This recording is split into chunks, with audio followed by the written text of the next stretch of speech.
message, Christmas message ya. Dan biarlah kita bisa bersuka cita di hari Natal. Let's worship Him.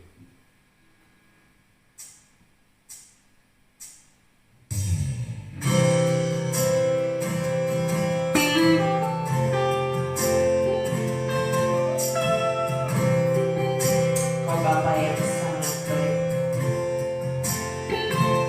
Kau begitu mengasihi kami. Biarlah dalam kehidupan kami juga boleh semakin mencintai Engkau Yesus.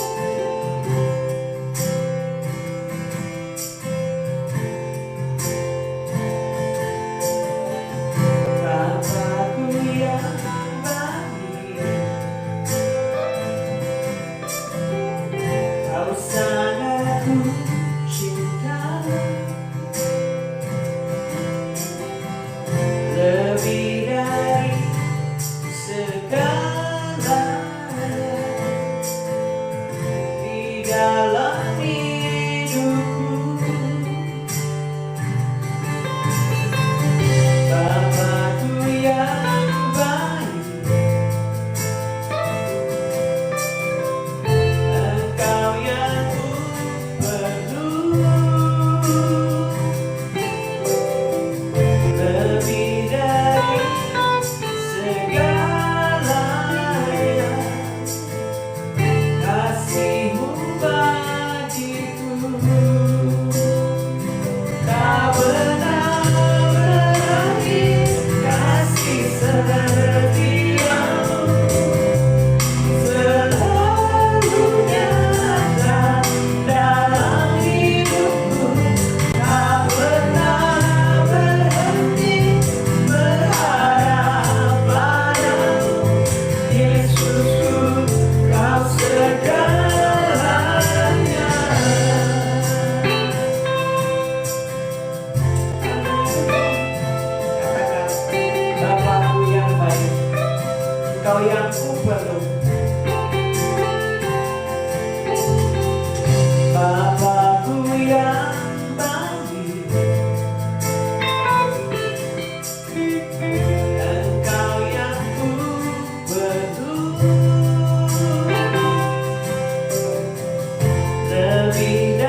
dunia ini.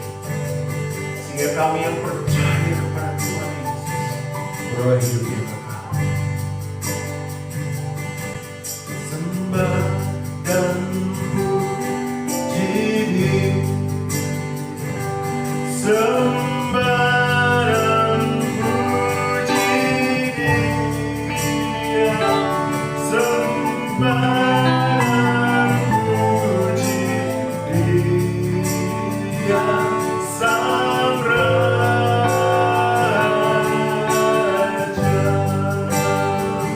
We'll give you all the glory. We'll give you all the glory.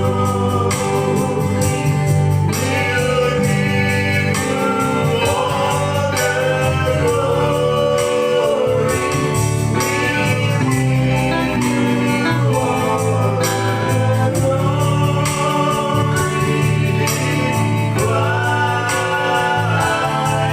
the Lord.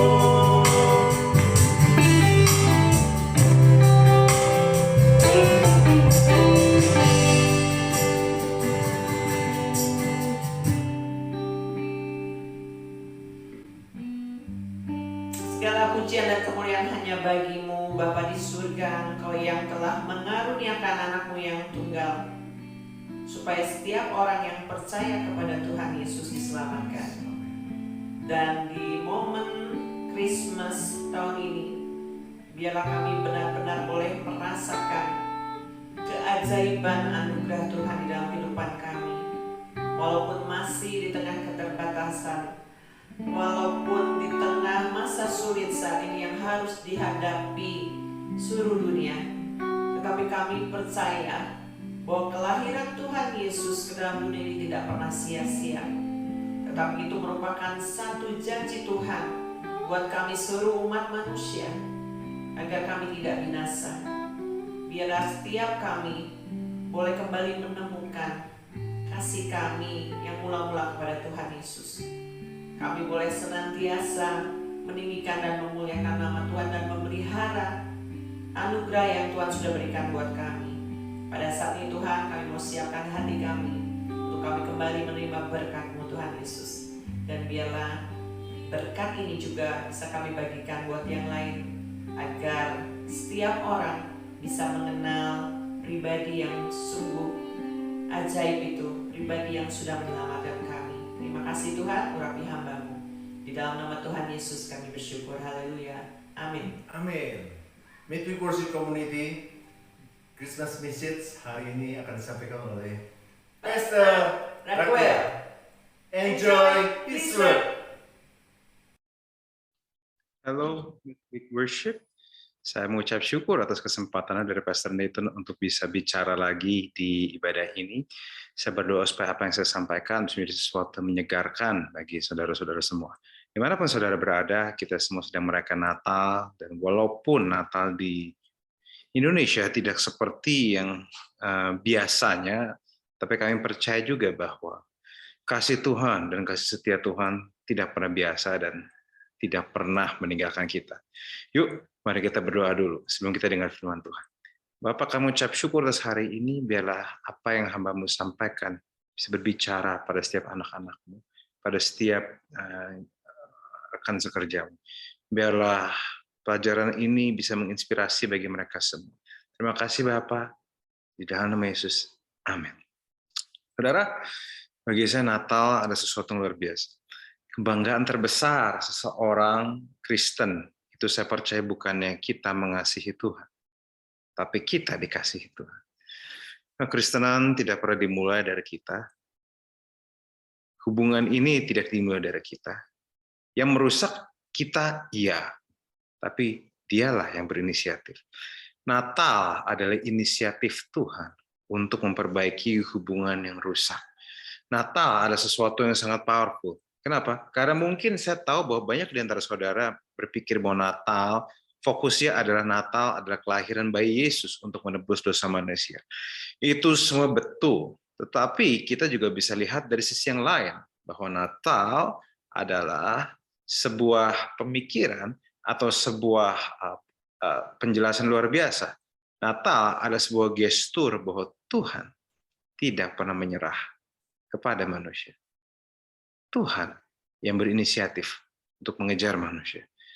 Tuhan mempercayai yang terbaik dari manusia. Saudara, gini, kalau misal Tuhan nggak memandang kita tinggi atau menaruh nilai tinggi di hidup kita, maka saya pastikan kita sudah dibiarkan begitu saja dan kita tidak perlu untuk diselamatkan.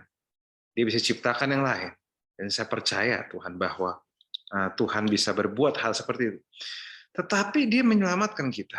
So artinya bagi saya, ini sebuah pengertian yang luar biasa bahwa bagi saudara, mungkin saudara bukan siapa-siapa. Bagi dunia mungkin saudara bukan siapa-siapa. Tapi bagi Tuhan, Anda dan saya layak diperjuangkan. Bukankah ini sesuatu yang powerful? Kita layak diperjuangkan.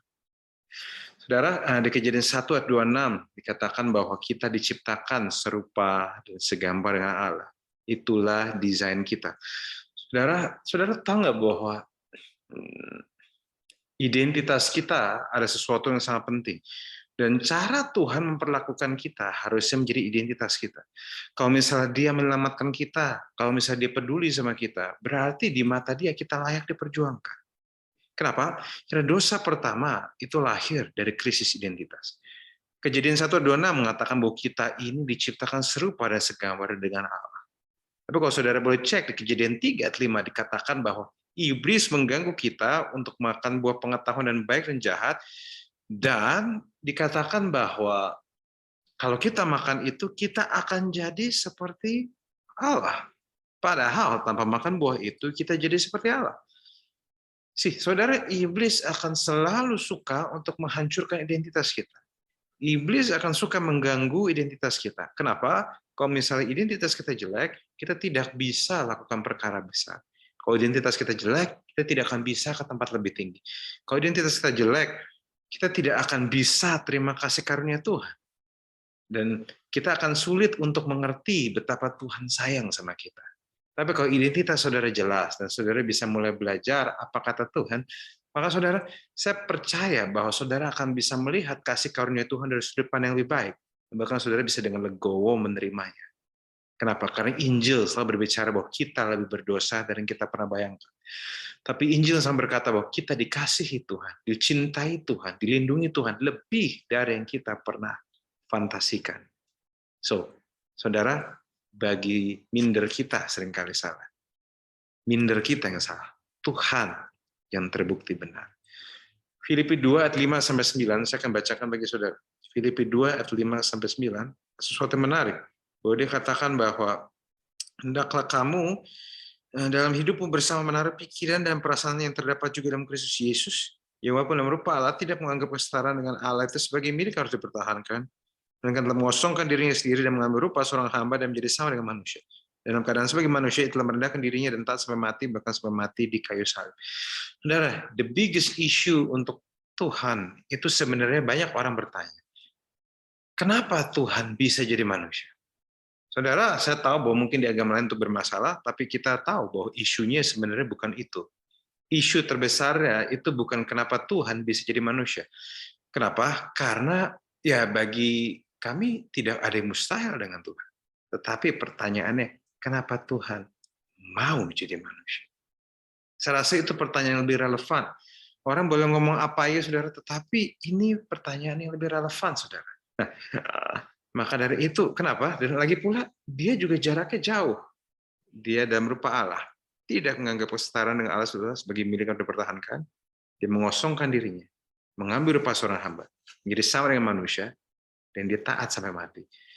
Seringkali jauhnya jarak yang ditempuh berhubungan dengan kualitas cinta seseorang. Surga dia lewatin demi saudara. Ada satu teman saya yang dulu dia pas masih pacaran tinggal di Bekasi, kerjanya di Kuningan, pacarannya di daerah yang namanya Pamulang. Beberapa di antara saudara mungkin nggak merasa ini sesuatu yang luar biasa, tapi saya mau kasih tahu baik-baik saudara. Bekasi sampai saya mulai merekam sermon ini masih masuk daerah Jawa Barat. Kuningan masih masuk daerah DKI Jakarta. Pamulang masih masuk daerah Banten. Artinya demi cinta 3 provinsi kuseberangi. Apalagi Tuhan. Dan saya bisa tahu bahwa dia sebegitu mengasihi kekasihnya. Dan bukankah Tuhan jarak lebih jauh dari itu? Dia tinggalkan surga demi saudara. Padahal sebenarnya dia bisa aja stay ongkang-ongkang kaki di surga. Saudara tahu nggak, berarti di mata dia, saudara lebih penting dari surga. Walaupun saya tahu banyak anak Tuhan di sini merasa surga lebih penting dari Tuhan. Tapi Tuhan menaruh nilai tinggi. Bahkan dia bilang, aku yang membawa kamu ke tempat di mana aku berada. Saudara, inilah identitas saudara. Saudara orang diciptakan Tuhan. Dan saudara bukan cuma sekedar diciptakan Tuhan. Pada waktu saudara hancur pun, saudara itu dikejar Tuhan. Natal adalah sebuah peristiwa di mana Tuhan mulai melaksanakan rancangannya untuk mengadopsi manusia kembali. Manusia telah terputus, manusia tidak punya siapa-siapa, tapi Tuhan mau mengadopsi kita kembali. Saudara tahu nggak bahwa bukan kita yang ngaku sebagai anak, tapi dialah yang mengaku Bapa kita. Saudara, Tuhan nggak mau membiarkan saudara sebatang kara. Tuhan mau mengadopsi saudara menjadi anak, menjadi anggota keluarga kerajaan. Saudara bukan lagi hamba, saudara adalah anak. Nah, memang status saudara dikembalikan, tetapi saudara juga masih harus belajar bertingkah seperti anak Tuhan. Kenapa? Menjadi anak Tuhan adalah sebuah panggilan, tapi bertingkah seperti anak Tuhan adalah sebuah keputusan. Makanya saudara sedang dilatih dalam kehidupan untuk saudara bisa bertingkah dan berperilaku seperti anak Tuhan. Amin, saudara.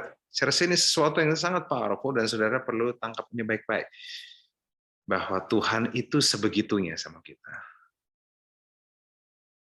Keluarga itu adalah sesuatu yang penting. Dan bahkan saudara tahu nggak, di kitab Kejadian Tuhan nggak pertama langsung bikin gereja atau bikin non-profit organization yang dibuat keluarga. Keluarga lah yang merefleksikan gambar Allah. Dan di sini kita mengerti bahwa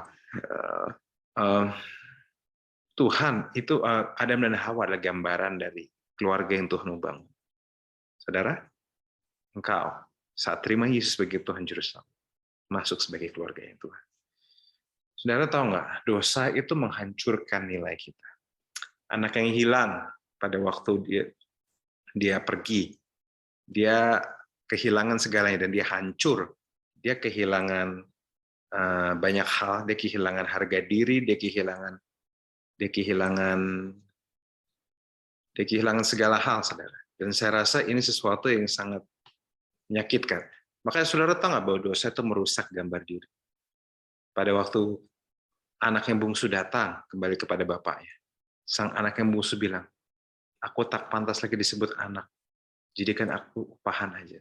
Dosa membuat dia hancur, dosa membuat mentalnya jatuh. Tapi sang bapak yang mengembalikan kembali statusnya dia. Dan hari ini saudara, dimanapun saudara berada, Tuhan mau mengembalikan kembali statusmu sebagai anaknya. Yang kamu cuma bisa terima. Maka dari itu, Ibrani 4, 14-16, dikatakan begini. Karena kita sekarang mempunyai iman besar agung yang telah melintasi semua langit, yaitu Yesus, anak Allah. Baiklah kita teguh berpegang pada pengakuan iman kita. Iman besar yang kita punya, bukan iman besar yang tidak dapat turut merasakan kelemahan-kelemahan kita, sebaiknya sama dengan kita, ia telah dicobai, hanya tidak berbuat dosa. Bahkan Ibrani 2:18 mengatakan, sebab oleh karena ia sendiri telah menderita karena pencobaan, maka ia dapat menolong mereka yang dicobai. Saudara, ini ada sebuah kebenaran sangat powerful. Mungkin salah satu alasan kenapa Yesus mau hadir di dunia ini adalah supaya dia juga bisa merasakan penderitaan yang kita rasakan. Pernahkah Yesus depresi? Pernah. Di Taman Getsemani sampai keluar darah keringatnya. Pernahkah Yesus itu ditolak? Pernah. Bukti di Nazaret dia ditolak. Pernahkah Yesus telat deadline? Pernah. Pernahkah Yesus dibenci orang? Pernah. Diomongin di belakang? Pernah. Semua yang kita pernah alami, dia juga pernah alami. Dan makanya saudara, setiap kali saudara berdoa, saudara perlu mengerti bahwa saat saudara berdoa, saudara nggak cuma berhadapan atau berdoa dengan Tuhan yang hidup. Tapi saudara berhadapan dan berdoa dengan Tuhan yang sebegitunya mengerti isi hati dan isi pikiran saudara. yang bisa relate dengan beberapa macam kehidupan saudara. Bisa nyambung dengan siapa saudara. Saudara, saya harap menjadi sesuatu yang menguatkan. Saya harap menjadi sesuatu yang menyegarkan. Saya mohon, di masa sekarang, maka itu, di Ibrani 4:16 mengatakan, sebab itu marilah kita dengan penuh keberanian menghampiri tahta kasih karunia, supaya kita menerima rahmat dan menemukan kasih karunia untuk mendapat pertolongan kita pada waktunya. Saudara, jangan kehilangan identitas. Identitasmu bukan ada di pekerjaanmu, identitasmu bukan ada di apa yang kamu lakukan, tapi identitasmu ada di siapa yang menciptakanmu. Saudara, cuma mau kasih tahu ini aja, saudara. Dan juga justru saat saudara berdosa, saudara larilah kepada Tuhan. Bukan lari dari Tuhan. Kenapa? Karena di sanalah saudara mendapatkan kesegaran. Karena Tuhan mengerti. Justru saat berdosa, kalau saudara lari dari Tuhan, mau lari gimana lagi saudara? Kalau saudara lari dari Tuhan, mau cari kekudusan di mana? Jawa Tengah gitu? No, justru saudara lari pada Dia, karena Dialah kekudusan saudara. Dialah yang menguduskan saudara. Maka jangan kehilangan identitasmu dan berlarilah kepada Tuhan. Dan saya percaya bahwa kehidupanmu akan bisa melihat masa depan dari sudut pandang yang berbeda. Saudara, jangan patah semangat, jangan kehilangan identitas, jangan hilang harapan. Kenapa? Karena di masa sekarang, kamu harus tahu bahwa Tuhan yang kamu sembah tidak pernah menyerah, selalu menyertai, selalu melindungi, dan kebaikannya tidak terbatas perasaan, tapi terbatas karakternya. Perasaan bisa berubah, tapi kasih setianya akan tetap. Seharusnya memberkati, mari kita berdoa. Bapa, hamba-Mu selesai berbicara, tapi biarlah apa yang hamba-Mu sampaikan menjadi sesuatu yang menguatkan dan menyegarkan. Biarlah Kau yang hidup dalam kami bisa menerangkan arti firman Tuhan. Terima kasih Bapa, di dalam nama Yesus. Amin. God bless you.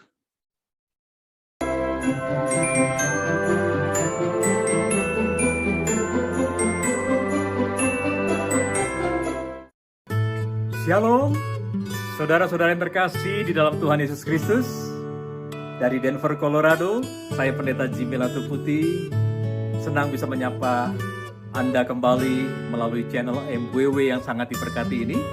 Karena saya percaya ada begitu banyak pesan Tuhan yang luar biasa, yang dahsyat, yang disampaikan oleh hamba-hamba Tuhan yang luar biasa.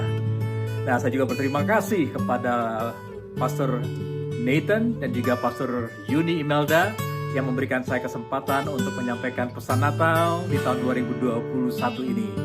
Apa yang Tuhan taruh di hati saya sebagai pesan Natal di tahun 2021 ini, mari sama-sama kita dengarkan yang terambil di dalam Yesaya pasal 9 ayat yang kelima yang berbunyi demikian.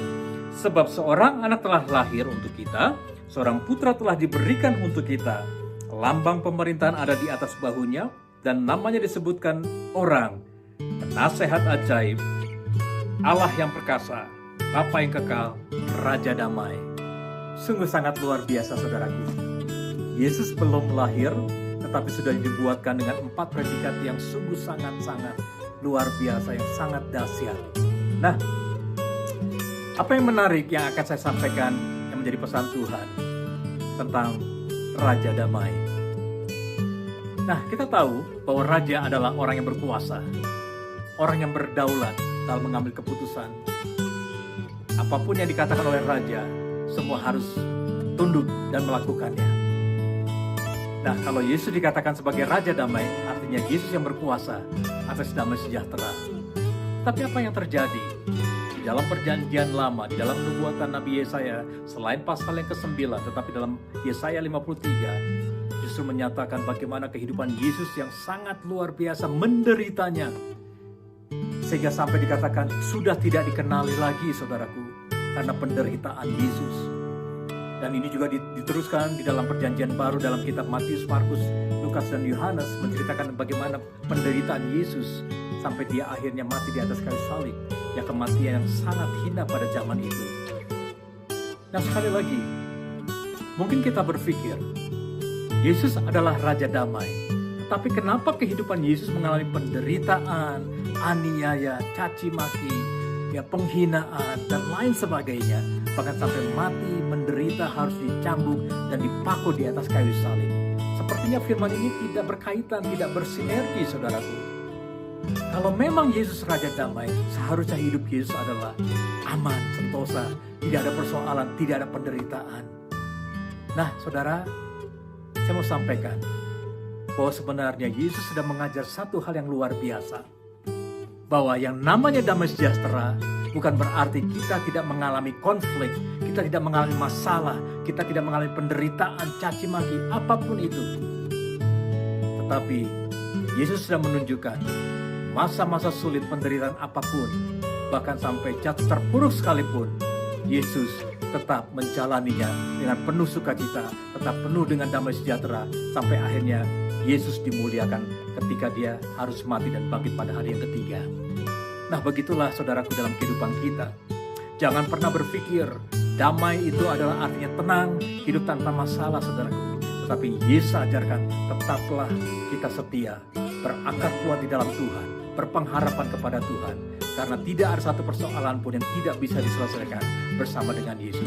Nah, kalau hari-hari ini, di hari Natal ini saudaraku sedang mengalami beban berat, persoalan yang sulit sekalipun, yang secara akal pikir manusia tidak mungkin terselesaikan, percayalah, damai sejahtera tetap ada di dalam hatimu dan kehidupanmu. Oleh sebab itu, percaya sungguh-sungguh kepada Tuhan, biar Natal di tahun 2021 ini kita sungguh-sungguh mengalami yang namanya damai sejahtera dari Tuhan yang sejati. Apapun persoalan dan masalah, ketika kita percaya bahwa Yesus Raja Damai, maka kita akan mengalami sama seperti Yesus, karena kita adalah pengikut-pengikut Tuhan Yesus. Nah, saudaraku, itulah pesan Natal yang saya bisa sampaikan kepada kita semua. Tetaplah bersukacita di dalam Tuhan. Alami yang namanya damai sejahtera. Persoalan apapun, masalah apapun, bawa kepada Tuhan sebagai Sang Pembawa damai. Maka damai sejahtera Tuhan turunkan dalam hidupmu dan hidupku.